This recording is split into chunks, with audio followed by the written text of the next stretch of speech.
யூஏயில் உங்களுக்கு ஏதாவது electronic items work ஆகாமல் போயிடுச்சுன்னு வச்சுக்கோங்களேன், அதுக்கு நீங்கள் புதுசே வாங்கிட்டு போகலாம். ரீசெண்டாக அப்படி நாங்கள் வாங்கின ஒரு பொருள் தான் வாஷிங் மிஷின்.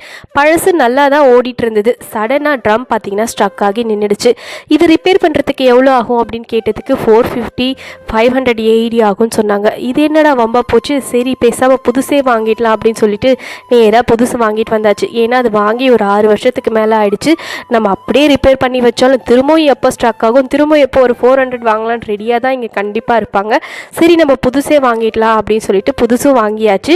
இதில் என்ன ஒரு கொடுமைனா, பழசு என்ன தான் வேலைக்கு போகும் அப்படின்னு கேட்டால் ஒன்றுமே போகாது. ஒரு 10 கிராம் 20 கிராம் ஸ்கிராப்புக்கு வேணால் தருவாங்க அப்படின்னு சொன்னாங்க.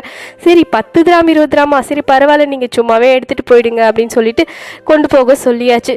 இது ஒரு எதிர்பாராத செலவு தான். இந்த மாதிரி எலக்ட்ரானிக் கேஜெட்ஸ் இல்லை எலக்ட்ரானிக் ஐட்டம்ஸ் ஏதாவது வந்து ஒர்க் ஆகலை அப்படின்னா நீங்கள் என்ன பண்ணுவீங்க அப்படின்னு சொல்லிட்டு கமெண்ட் பண்ணுங்கள்.